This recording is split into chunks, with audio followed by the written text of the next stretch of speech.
Welcome to USA Global TV and Radio, where our mission is to provide education, entertainment, hope, and inspiration. USA Global TV and Radio connects you with experts and audiences all around the world every single day to help you succeed in business and to live a richer life. Visit us at usaglobaltv.com to learn about career and life-changing training and mentoring programs like the Listening Mentor. Subscribe to our newsletter to stay informed about our special programs and offers. Discover how you can become a guest on one of our shows or a host or producer of a USA Global TV and Radio show of your very own. That's USA Global TV and Radio, where the doctor is always in.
Hello, everyone. Good morning, good afternoon, good evening, and welcome to USA Global TV and Radio, where we provide world-class education, entertainment, hope, and inspiration. And 2024 is the year that we are helping our entrepreneurs sell their vision. To learn more, go to our website, usaglobaltv.com.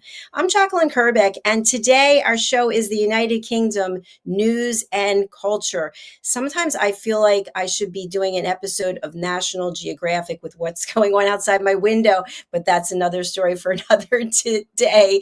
We are going to get started with our expert correspondents. Joining us is the star of our show, Diann Floyd Boehm. Let's welcome her. Hello. Good morning, Dr. JACALYN. Great to see you. Great to see you as well. I see you are in the Story Garden. So are you in Texas? I am in Texas in my home, and this is where all the magic happens. For writing. Well, you have written so much. I'm actually going to just see if I can spotlight you for a minute so we can see your Story Garden. Take us on a little tour. Oh, you're so sweet.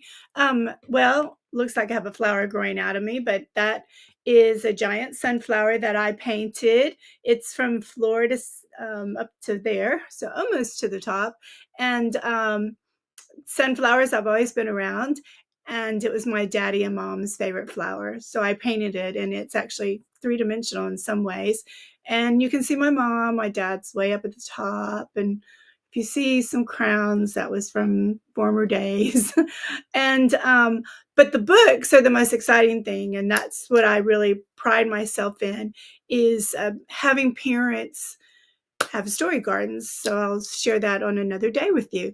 But the Story Garden is where I go, and I'm either sewing in here or I'm writing, thinking about things and new stories. And what you're looking at behind me are books from, some of them are from the late 1800s that were my grandmother's, as well as my childhood, my mom's childhood, and I collect books, children's books, as well as adult books, but mostly children's books that are no longer published, because I love reading what authors wrote in the 1800s. It's really fun. If I ever get a hold of a 1700 and can afford it, I'll probably buy that too, Dr. JACALYN.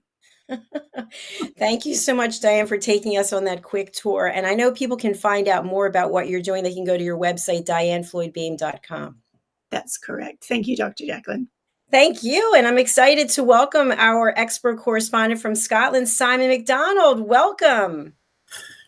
Hello again, everybody. It's so nice to be back. This is being home. It is. It really is. This is home.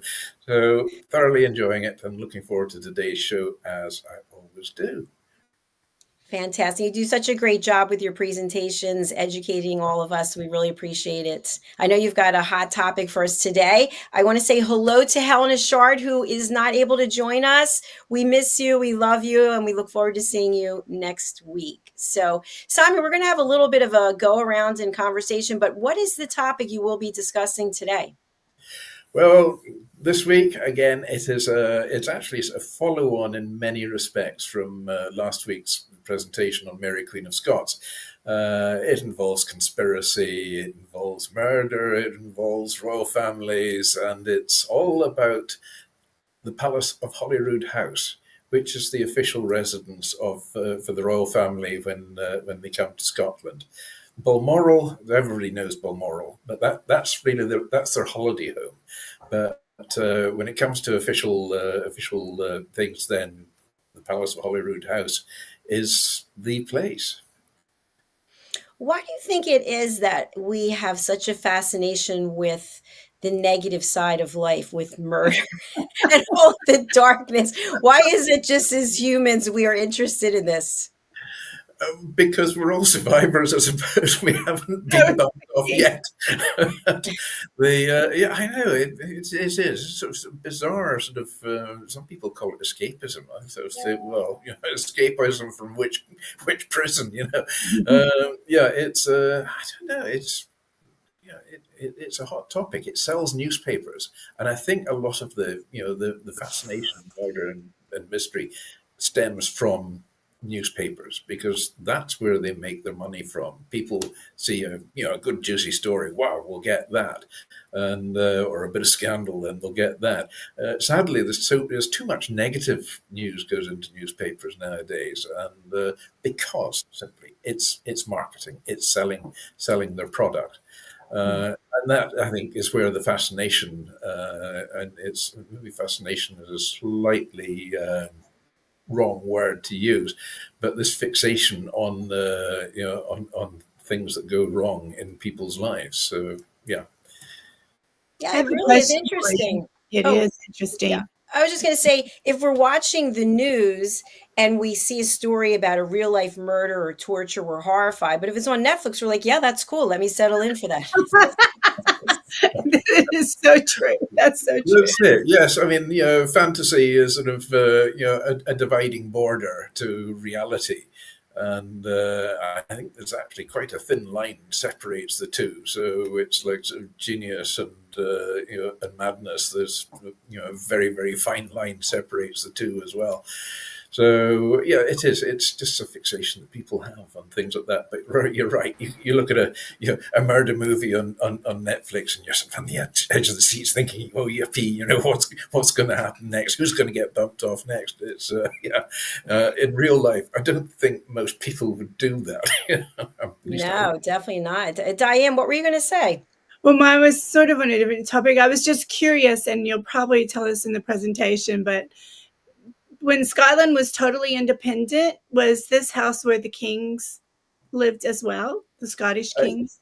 Yeah, there's. I mean, they've been around a bit. There's various different places that have been used. Linlithgow Palace, which is sort of between Glasgow and Edinburgh. It's actually more towards Edinburgh than it is towards Glasgow. Linlithgow Palace was a royal seat for many years. That's actually where Mary, Queen of Scots, was born. And her parents were the King and Queen of Scotland. So that was their base. But when you go back further and further, then you get into the time around sort of David I and even before that as well, and going right back to Neolithic times of 4,500 years ago. Wow. Then just outside my house, we're into that kind of realm where there were more Scottish kings apparently in this glen or valley, as you would call it, that runs through here. There were more Scottish kings based here than have been based anywhere else in Scotland over the years. So what's left of these days, there's old vitrified forts where the in particular Diann fort, where vitrification is where the stones are actually fused together. How they did it, I really don't know, because I mean there was no blast furnace and all that in those days.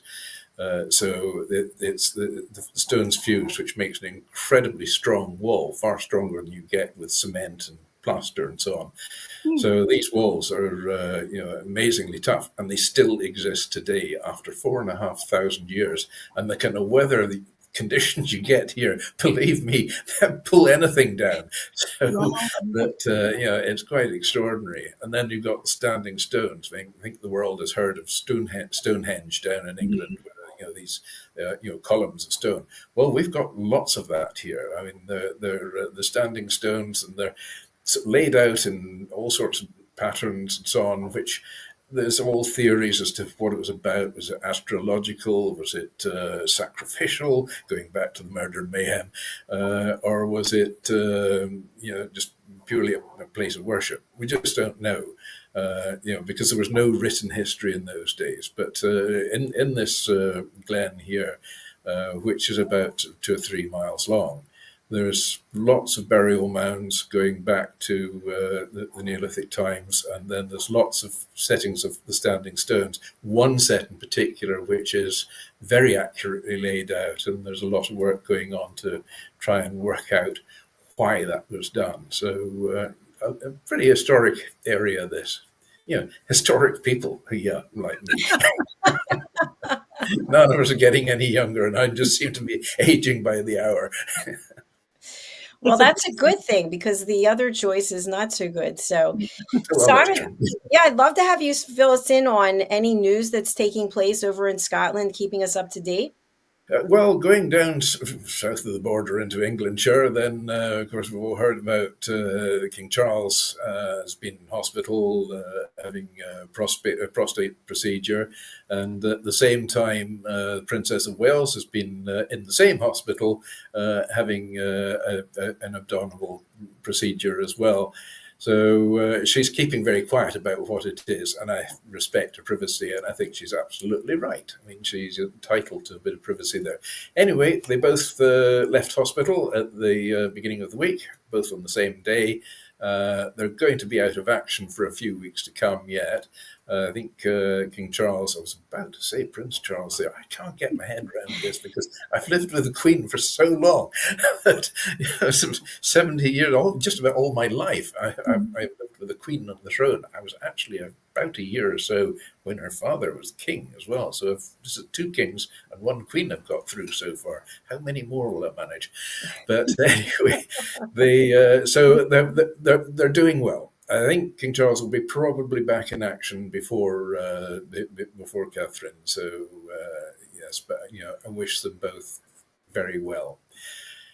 Coming back to the north of the border, well, just now the COVID inquiry has been going on, and the last few weeks it's been going on in London.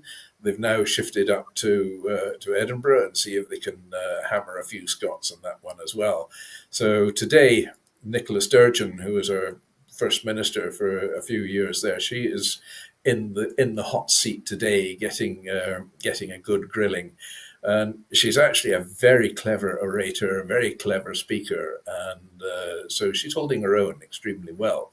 I've noticed in the inquiry going on in England, there were a few people squirming in their seats, shall we say, at some of the questions being fired at them. But Nicola Sturgeon's holding her own. There's a lot of controversy just now about WhatsApp messages that have been circulating around, at the time of COVID, with communication back and forth with other ministers and experts in the medical field. And these all these WhatsApp messages have been called in to be analysed. They've all disappeared. There was one notable person said, "Well, it's my bedtime exercise to delete all my WhatsApps," and then others are saying, "Well, these WhatsApp is an informal chat room. It's not for formal government business. So there's no need to keep them." So take what you like from that. Should they have been kept or should they not? I think personally, I probably would have kept the WhatsApps had I been involved in that side. I mean, I do a lot of work back and forth with Scottish Parliament and parliamentarians and so on in Scotland and in England as well. And I don't get rid of my WhatsApps now. I'm just going to wait. There's going to be a knock on the door in a minute. I'm going to say, you just opened the door on that one. What's at the center of the controversy of why people were deleting these messages? Well, that's a $64,000 question. I mean, why did they delete them? I think a lot of them, they've said because that WhatsApp, it's not an official platform. It's it's much more informal. So there may be a lot of irrelevant things in amongst those which they just don't want to get put into the melting pot as well. So there's all sorts of theories about it. But anyway, these WhatsApp messages all seem to have disappeared. There have been a lot of questions asked in Parliament, and there still are questions asked in Parliament, and there still will be questions asked in Parliament for years to come, I'm quite certain. So comment on that. I know here in the States, just from my watching the detective TV shows that are streamed, is that even if you have an email or a text message and you deleted it and then you delete it out of your deleted file, they can still find them, can't they, Diann? That is totally my understanding from people who actually are doing that type of work, not just on the TVs. But so I guess they really want it. It's in the cloud somewhere. Somebody's going to be able to find those WhatsApp messages. Well, that's it. That's what I thought. I mean, you hear all sorts of things about how it goes. I don't know how you'd retrieve them, but they say that even on your SIM card, it will still be there somewhere about. So it's a very small piece of plastic with some metal twirling around it and so on. So it's not far to look, but it must be in there somewhere. Right. So, or as you say, on a cloud somewhere about. But looking at the number of clouds we've got in the sky today, I mean, it's like a needle in a haystack trying to find something in one of those clouds. Somebody will find it, though, right? They do. That's right. I mean, I won't say names, but I think you all know who I'm referring to. You can go and smash your computer as much as you want. That's not going to delete the files. Right. Right. Exactly. Yeah. Yes. They found him. You know what else is interesting? And again, I'm going by detective shows, but you come up with this amazing password that you think, it's like 18 digits, letters, whatever, exclamation points. And someone sits down with some program and they get right into your computer anyway. I know, the hackers. Yeah. But you're dealing with COVID questions over there, right? Just as we're dealing with COVID questions here. Is that true, Simon? I think that's it. I think it's probably being dealt with all over the world.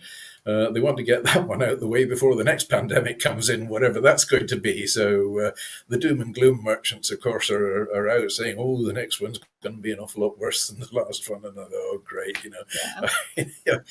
these guys want to get out a bit more. I think, come on, a bit of positivity in this world, I think, is desperately needed. In particular, the state things are in just now. We're living in some pretty tumultuous times, and I think we need to have some positivity out there, definitely, to get everything back on track again. Oh, man. Yeah. I don't think that any of us want to go back to that isolation and just what it does to our mental health. I don't think they'll be able to get us to do that. No. I don't think the three of us are doing it. The great thing that came from COVID and the pandemic, and that is just this, what we're on now. People have got very comfortable work-wise with having their business meetings and so on online, and it's saved a lot of miles of driving. I mean, I know I would have to drive maybe a day to get to a meeting, which might only last an hour and a half, and then a day back. Now I can have 4 or 5 meetings in the morning and not even leave this chair. So it's certainly speeded up life, and it's brought down the air miles, and the land miles, which means you're burning less fossil fuels, which has got to be good for the environment. So it's a win-win all round. So this has been the one really positive and very, very good thing that's actually come from a negative thing with the pandemic. And any negativity, if you look hard enough in a negative situation, you'll find something or get something positive out of it if you really try. True. It's very true. I agree with that. Yeah. Yeah, absolutely. Diann, what's going on in the great state of Texas? Oh, the border crisis. But now, yay for Governor Abbott. He's kind of made it where every state's a border state now, so people can really understand what we're going through here. And it's sad because so many young children are being brought over for all kinds of bad reasons. So we're dealing with that. But right now we're having beautiful weather, so we're all like, "Oh my gosh, it's so exciting!" 2 weeks ago it was ice, and now it's springtime, and our flowers are freaking out, trying to bloom. I'm like, Open, close, open, close. not yet. It's not Easter, So, but anyway, but people are getting excited. People are outside walking and enjoying life, and that's what I love. Simon, you'll love this. So I always say people up north in North America, Minnesota, Maine, and all that, they must laugh at us Texans because we're like, "Oh my gosh, I was iced in for 2 whole days. It was the most awful experience," They're like, "Oh my gosh, these people." I just saw today on Facebook, one of my friends posted that here in South Florida was 61 degrees and she had on like her overcoat and a fire going. It's whatever you get used to though, right? That's true. And your blood gets thinner the hotter it gets, right? It does. So I know when we lived in the Philippines for 3 years and we came back home, in the Philippines, it gets very hot, right? And so when I came back home, I was like freezing with the air conditioner on, and they're like, "It's 80 degrees in the house, Diann." It's okay. I'm like, "I'm still so cold." It's so true. Simon, is it freezing there? No, it's been really quite bizarre because in the evenings the temperature drops down below zero and it freezes hard, and you're expecting everything to be iced up in the morning again. But no, it's actually been quite warm in the morning, and it's today it's been a bit of a howling gale, and the rain is sort of going that way rather than that way. As I sort of keep looking out to sea and sort of saying to people, "Yeah, well, the tide's not coming in today; it's coming down," and that's pretty much the way it's working out today. That's for sure. But we've got yet another storm. It's just one after the other. We've had 10 storms this year already, which is been some of them been quite dramatic. We had the last one that we had there. All the roads in this area were blocked with fallen trees or flooding or landslides. So they had winds hitting on in excess of 100 miles an hour, and the horizontal rain to go with it. So just masses of trees. I went down to Glasgow, which is normally about a 2.5-hour drive from here to go to the big city, the bright lights, and the work teams that were cutting up trees and so on. I mean, we've certainly got plenty of firewood in Scotland just now, I can assure you. But the trees that have come down over the roads, I mean, these guys have got a really busy time, and they are working round the clock just now, just trying to keep the place clear and also shore up the hillsides after all the landslides have been having as well. So if this is global warming, then I think, and this is the start of it, then we've got to think pretty seriously about how we're going to deal with it in the future. But it's been some winter this year, So I'm looking forward to the summer, because by the laws of averages, if it's been really rotten through the winter, it's going to be a pretty good summer. So I'm looking forward to that. But it won't be hitting on the kind of temperatures which you're getting in Florida or in Texas, I can assure you. But they'll be very pleasant temperatures anyway. Anything will be pleasant compared to this. But on the positive side, your spring is going to be spectacular, because that's why everything's so beautifully green and the flowers, right? Yes, the green is. I think it's a green algae that's growing from all the dampness we've been having. Uh, yeah, it was interesting to see what Dr. JACALYN saying. Oh yeah, the flowers, they open, they close, they open, they close. I mean, I went around the garden yesterday morning, and there's a lot of buds coming out, which, this morning will be the same. But just wait for the evening; they'll just go whoop and clam up, because it's going to get cold again, undoubtedly. Well, that's what I was saying at the beginning of the show about National Geographic, because last night I heard this loud noise, banging on the roof, and it was dark out, and I thought, you know what it is? Those iguanas are freezing out there, and they're trying to get back into the roof. I think that's what it was. And as the show's going on, I see like vultures and ravens. I'm thinking there's a dead body on the roof. So after the show, I have to go and check. But because it's gotten cold, everything wants to come inside. Yes. Yeah, I think it's More murder and mayhem. Vultures basic are survival. Well, we're at the point of our show where it's time for your presentation, Simon. How do you feel? Are you ready? Yeah. Excited?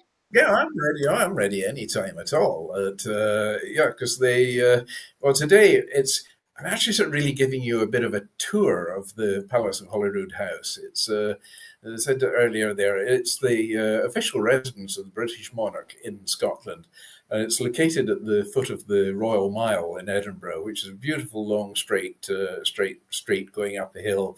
So you've got the Palace of Holyrood at one end, and then at the top end, you've got Edinburgh Castle. So it sort of links previous week's stories together.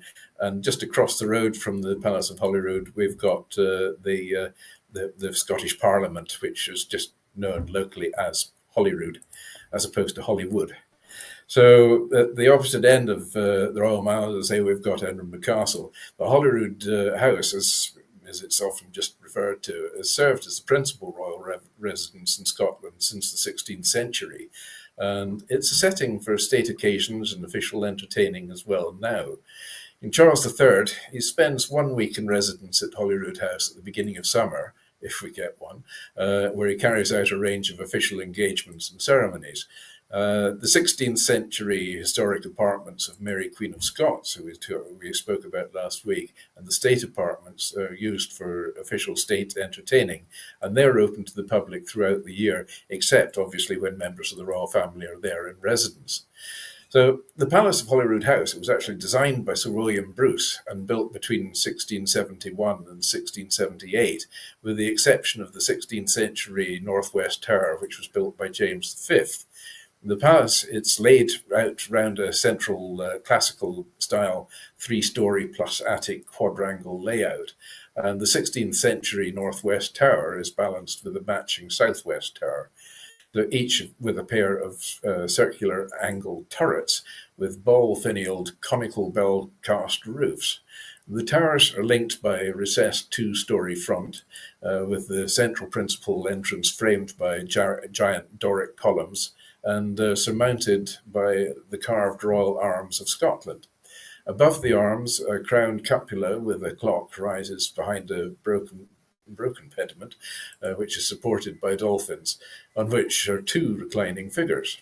The north and south fronts have symmetrical 3-story facades that rise behind to far left and right of the 2-story west front, with regular arrangement of bays. General repairs were completed by the architect Robert Reid between 1824 and 1834, and that included the partial rebuilding of the southwest corner tower and the refacing of the entire south front in ashlar to match that of the east. The east elevation has 17 bays with lightly superimposed pilasters of 3 classical orders on each floor. The ruins of the Abbey Church connect to the palace on the northeast corner, and for the internal quadrangle, Bruce designed a colonnaded piazza of 9 arches on the north, and the south and east facades with pilasters, again from the three classical orders, to indicate the importance of the three main floors. The plain Doric order is used for the services on the ground floor, and the Ionic order is used for the state apartments on the first floor, while the elaborate Corinthian order is used for the royal apartments on the second floor. The Palace of Holyrood House actually covers 87,120 square feet of floor space, containing 289 rooms. Private apartments of the king and the other members of the royal family are located on the second floor of the south and east wings, and the 17 rooms open to the public include the 17th century state apartments, the Great Gallery, and the 16th century apartments in James V's Tower. The painting, An Incident in the Rebellion of 1745 by David Morier, is in the lobby of the palace, and it's quite a spectacular painting. The Great Stair in the southwest corner of the quadrangle has a 17th century Baroque ceiling featuring plaster angels holding the honours of Scotland. We might have to modify that because in the honours of Scotland, of course, we've got the new state sword of Scotland, which fabricated by my son. The Italian paintings on the walls are fragments of frescoes painted circa 1550 by Laziano Gambara, illustrating scenes from Ovid's Metamorphoses. They were bought by Prince Albert in 1856 and placed here in 1881. So at the top of the stair are the entrances to the west drawing room, the former council chamber, and the royal dining room. The latter was originally the Queen's guard room and formed part of the Queen's apartments, and the dining room's Adam-style decorations date from around 1800, when this was part of the Duke of Hamilton's apartments. It was first used as a dining room at the end of Queen Victoria's reign and continues to be used as such. The room features portraits of Bonnie Prince Charlie and George IV, Victoria, and Queen Elizabeth II, along with the 3,000-piece silver banqueting service, which was commissioned to mark the silver jubilee of King George V in 1935. The King's apartments occupied the whole of the south and east sides of the quadrangle, and accessed from the Great Stair. The suite of rooms comprised the guard chamber, presence chamber, privy chamber, an antechamber, and bedchamber and closet. So the level of privacy, as well as the richness of decoration, increased in sequence. The throne room was originally the King's guard chamber, but was used as the King's drawing room from the visit of George IV in 1822, when a throne and a canopy of state were erected at the west end of the room for the levees hosted there. Queen Victoria used the room as a dining room before it became the throne room in 1871. And in 1822, the throne was replaced in 1911 by a pair of, the 1822 throne was actually replaced in 1911 by a pair of throne chairs made for George V and Queen Mary, which sit on the dais beneath the royal arms of Scotland. 1929, a new ceiling was installed that matched the others in the King's apartments. The oak-panelled walls, which incorporate paintings, were installed. The evening drawing room was originally Charles II's presence chamber, where important visitors would have been received by the king. The ornate plasterwork in the ceiling is one of the original series designed to mark the processional route to the king's bedchamber. Imagine having a procession to go to bed at night. Goodness gracious. So the royal family used the room now for receptions. The morning drawing room was Charles II's privy chamber, and the ceiling is decorated in the corners with cherubs and eagles bearing the cipher of Charles II and the honours of Scotland, while the long central panels feature heraldic lions and unicorns. The French tapestries purchased for Charles II in 1668, they tell the story of Diana, the goddess of the hunt.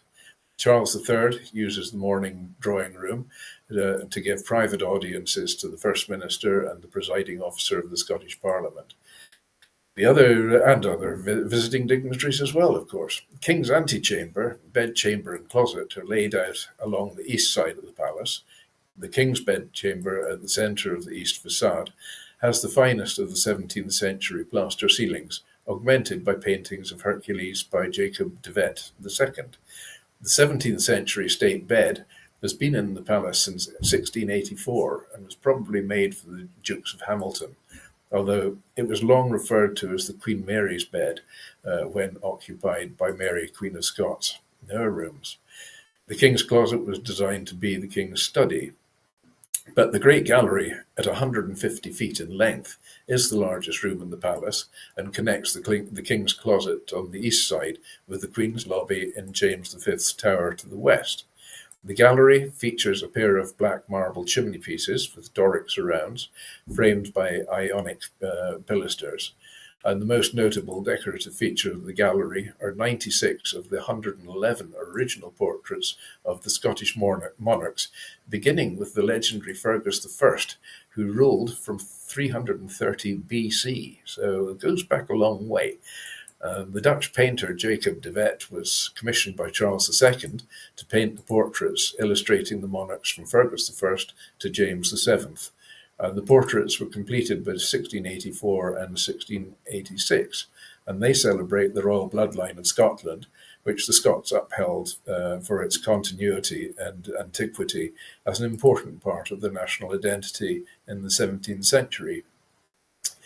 The Great Gallery has served many purposes over the centuries, and following the Union of 1707, it was the venue for the election of Scotland's representative peers in the House of Lords until 1963. Bonnie Prince Charlie held evening balls in the gallery during his brief occupation, and following his victory at the Battle of Falkirk Muir in January 1746, the defeated government troops were quartered in the gallery. While the Comte d'Artois was in residence, it served as a Catholic chapel, and in the early 20th century, it was used as the state dining room. Today, it's used for large functions, including investitures and banquets. But the gallery contains the Tam O'Shanter chair, which is a Gothic-style oak armchair which celebrates the work of Robert Burns, who is our classical famous poet from Scotland.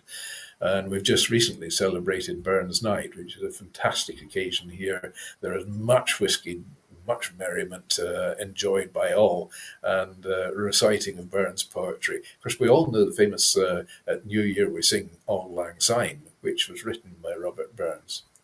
So the chair was made by Robert Underwood from Ayr, from a portion of the roof of the Alloway Auld Kirk, which is the setting for much of the poem Tam O'Shanter. The chair was presented to George IV in 1822.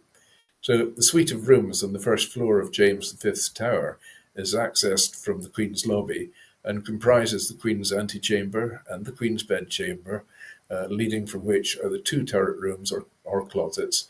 And during the 1560s, these rooms were occupied by Lord Darnley, and following the rebuilding of the palace in the 1670s, they became part of the Queen's apartments. The Duke of Hamilton took over the rooms in James V's Tower from 1684, and the antechamber became the Duke's dining room. So much of the decoration of this room actually dates from the mid-19th century, when the historical apartments of James V's Tower were open to visitors. The room also contains a series of tapestries and portraits of Elizabeth, the Queen of Bohemia, and she was the daughter of James VI, who was also James I of England. The Queen's bedroom, also known as Lord Darnley's bedchamber, is dominated by the so-called Darnley bed. The bed was actually supplied to the Duke of Hamilton in 1682. The Stuart connection was provided by Bonnie Prince Charlie, who occupied the Duke of Hamilton's apartments in 1745 and slept in this bed. The room is linked by a small spiral staircase to Mary Queen of Scots' bedchamber on the second floor. The suite of rooms on the second floor of James V's Tower was occupied by Mary Queen of Scots from 1561 until 1567. Mary Queen of Scots' outer chamber was where Mary received her visitors and where her audiences with John Knox took place.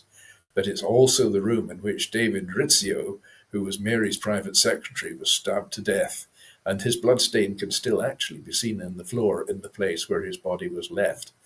The room is now used to display a range of Stuart and Jacobite relics that have been collected by successive monarchs, and among the relics associated with Queen Mary are an embroidery of a cat and a mouse, and she made these while she was in captivity in England. Now, this possibly alludes to her relationship with her cousin, Queen Elizabeth I of England, with Mary as the mouse and Elizabeth the cat. And the Darnley jewel was probably made for Margaret, who was Countess of Lennox and mother of Queen Mary's second husband, Lord Darnley. The emblems and the inscriptions refer to the Countess's hope and ambitions for her grandson, the future James VI. But the jewel was purchased by Queen Victoria from the collection of Horace Walpole in 1842.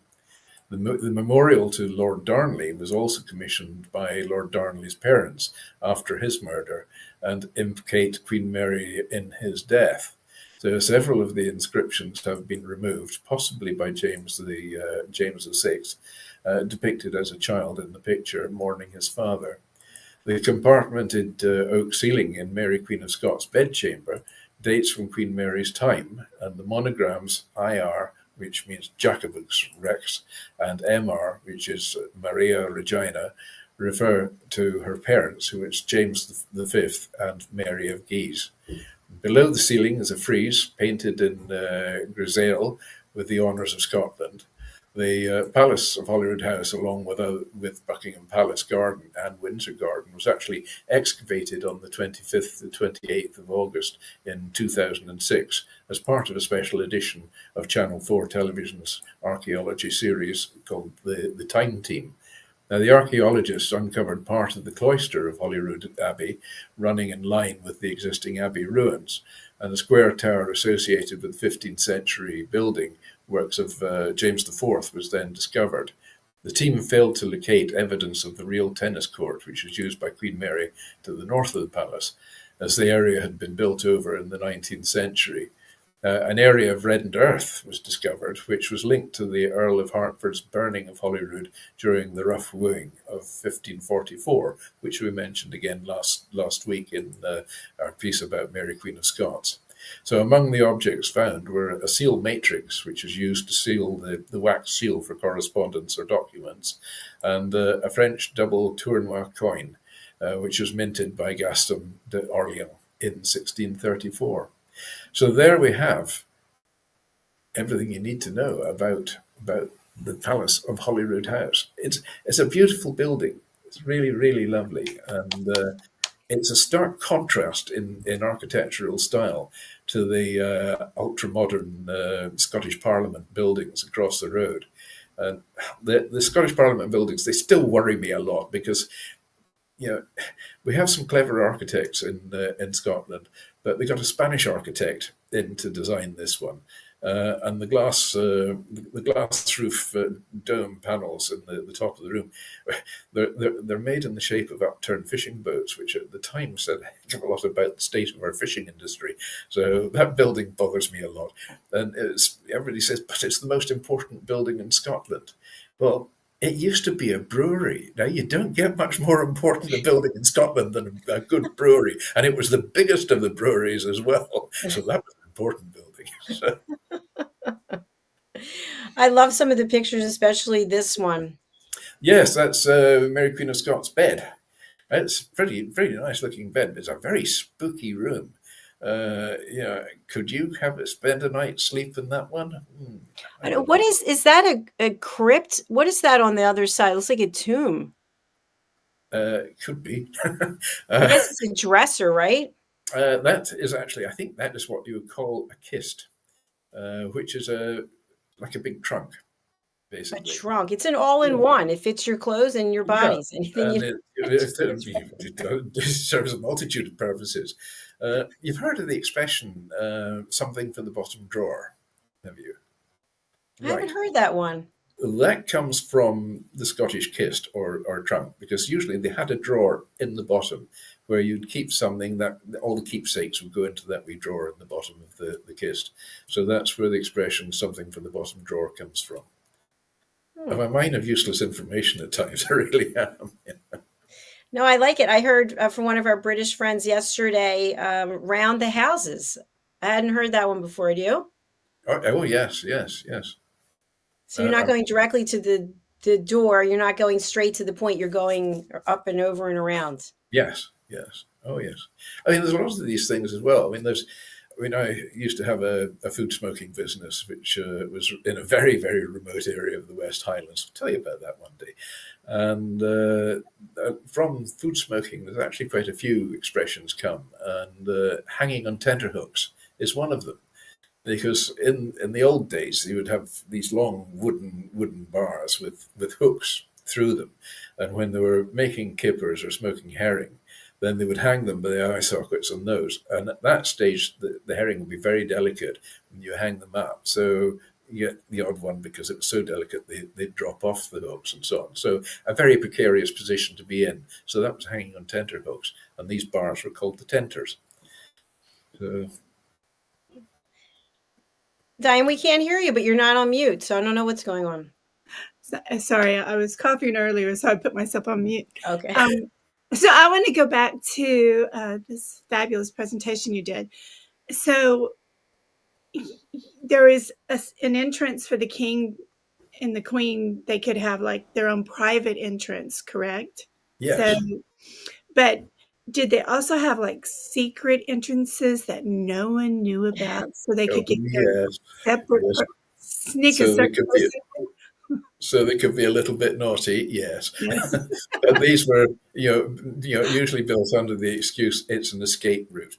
Which I think was probably, the architect maybe had that in mind, but I think you found that a lot of the early kings and queens and so on had other things in mind. And of course, somebody's always watching somewhere, so it's not a secret. And how, yes, yes. And do you think they ever got upset that they had a procession following them as they're trying to go to bed? Like, It would bother me. So, Having said that, I've got a dog called Isla that follows me everywhere. this is true. And then you had did you call it the King's Mile? The road did you call it the Royal Mile? Yes. the Royal Mile? The Royal Mile. Yes, the Royal Mile is a beautiful, beautiful road. It's quite a steep hill going up, but there's some fantastic, really fascinating buildings, very, very old buildings going back to the 1600s. And off the Royal Mile, there's lots of little, they call them a close. It's just narrow passageway. And a lot of these led down below ground into just an absolute labyrinth of little passageways and so on. And they do murder and mayhem tours, and because there was all sorts of skullduggery went on down there.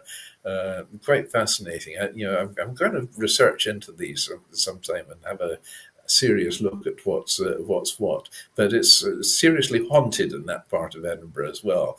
But there was a lot of bloodshed going back into those days as well. But our Scottish kings, I mean, I mentioned there Fergus I, and that, you're dating back to 330 years BC. It's our lineage for our monarchy in Scotland goes back further than any other country in the world. That's amazing. Fascinating. Now, on this Royal Mile, was it originally was there a place underground? So if the king needed to escape, because I know in some countries where I walked the Royal Mile, but it was underground, so the king could escape if he heard somebody bad was coming. Oh, I mean, everybody was bad in those days, including the king himself. They bump into each other. It'd be the busiest route in Edinburgh, that I think. What are you doing here? Oh, funny seeing you. Yeah, quite, yeah. Put your head. Put that knife away. There's a good boy. Well, we've actually come to the end of our show today. It's gone by so quickly. And last words, we're going to start with Simon. What do you have for us today on this day? Well, on this day, in 1924, it was the first opening of the first Winter Olympic Games in Chamonix. So the Winter Olympics have not been going on as long as the other Olympics. And then 1944, the D-Day landings were postponed from this day until June because of bad weather. Now, I mean, I think anybody in the right mind would have realized that in the Channel in January or beginning of February, you're not going to get good weather. So that was it. So they postponed it then till June, and it was touch and go. Again, with the weather and the window and the weather, it was touch and go whether D-Day would have actually gone ahead in June. So history might have changed completely. Birthdays today, well, we've got the singer Justin Timberlake, born 1981, so he's 43 today. Happy birthday if you're compos mentis. For deaths, in 1606, Guy Fawkes, at the age of 35, died. He was the chap who tried to blow up the Houses of Parliament in London, and he was arrested. He was to be executed by hanging. And they were wanting to hang him high so everybody could see. So there was a long ladder to climb up. So he didn't want to go through the agonies of the public spectacle of him being hung. So he threw himself off the ladder, broke his neck. And that was the end of him. So the other one, in 1956, the author A.A. Milne, who wrote Winnie the Pooh. And I think every child has a set of Winnie the Pooh. He is the most incredible character as Winnie the Pooh, and Tigger, and all his friends as well. So sadly, A.A. Milne passed away this day in 1956. But his legacy and his legends live on. Absolutely. I think Diann could be the next Winnie the Pooh. So sweet. That would be a hard. We brought Boomer the bunny. Oh, Diann, I wanted to say I also love the story about your sunflower. I've seen it before, but I didn't know the history behind it. So thanks for sharing that. Oh, you're welcome. Yeah. Sunflowers. They follow the sun, right? They're my favorite flower. Oh, well, there you go. No wonder we love each other. Yes, exactly. Poor sunflowers the winter. Oh, sorry. Go ahead. Yeah, the poor sunflowers will be a bit lost up here today, I can assure you. There's just no sun to be seen. They'll be sitting there scratching their petals thinking, where's he gone? And you had mentioned the Winter Olympics. As we close out, what are your favorites? What's your favorite? Mine is women's gymnastics. I love to watch that. In the Winter Olympics? Is it winter or summer? I don't know. Whatever they're, okay. For me, they're doing it winter and summer, but okay. For me, in the Summer Olympics, it's got to be sailing. I'm absolutely passionate about sailing. I've been sailing since I was 4.5 years old, gone sideways ever since. I've had a succession of yachts and or sailboats, you call them there. The last one we had in the south of France. And we actually lived on board. It was a just beautiful, very comfortable, very large yacht, and it was nice because we could nip round to Saint-Tropez for the weekend, or over to Monaco or to Nice and so on, all these nice places. So it was a lovely lifestyle as well. Prior to that, I had 2 ex-Olympic race boats, and I raced those boats seriously. I was fortunate to be able to get some good sponsors behind me as well. I had to work hard to get to the level I was doing, but I used to race those on a very regular basis, both nationally and internationally as well. So passionate about sailing, absolutely love it. When are you making your comeback? Well, I mean, actually, it's so sad. I feel really, really awful at the moment because this is the first time in my life I've not had a boat, and my feet are drying out. I mean, I should have had wet feet. So, but watch this space. I mean, there's going to be another boat somewhere popping up, no doubt, and I will be a happy bunny and probably do a broadcast one day from the high seas. So it'll be at an angle like that. Oh, sorry, the way the rumbles is going, it's going to be an angle like that. Diann and I might have to come over and help film. Yes, that would be fun. Yes. We do have some comments, by the way. I'm sorry that I didn't see these before, from Gisela Jabin. I hope I said that right. Hello and greetings. And Gisela's in Wales, yes. Wales. Love the topic. We all love a bit of mystery. And also, thank you for such fabulous history and insight, Simon. Thank you so much for commenting. We appreciate you commenting and watching. Very nice. Absolutely. All right. We've got to go because Global Social Entrepreneurs is coming up right next. So as we close out, Diann, what's the best way for people to get in touch with you? My website, DiannFloydBoehm.com, and sign up for my newsletter, and you can discover everything that I'm up and doing. Fantastic. And people can take out their devices. They can go ahead and scan the QR code. We're giving this a try to see if we really like this or if we Thank like the you. battery going across the That's bottom. fabulous. Thank you. So, all right. And Simon, what's the best way for people to get in touch with you? Oh, well, I mean, multitude of ways. Send a carrier pigeon. That's the easiest one, probably. Well, actually, I'm greedy. I've got two websites. So you've got simon-macdonald.com, or the other one I've got for my other hat I wear, my day job as well, is aquaculture-fisheries.com. So there's two websites, or you can email me macdonaldsimon@ymail.com, or any other way. Shout, hey Simon. Hey, and Oh, you can check all of us out on LinkedIn. So we're all over there. All right. that's Thank it. you, everyone, for being here. We really appreciate it. Please do stay tuned for Global Social Entrepreneurs with Ann Scotland. Have you ever seen the show? Yes, it's She wonderful. does a great job. She's fantastic. Yeah, Yeah. she really is. So we're going to close out. And before we do, Diann, any upcoming events that you have, books that you're putting out? And then we'll go to Simon. No, I am in the writing mode and studying some history at the moment. I think there's more going on. She's just not telling us, folks. That's what I'm going to tell Yeah, you. I think she's probably going to be writing a book about Holyrood Palace and Mary Queen of Scots. Simon, how about you?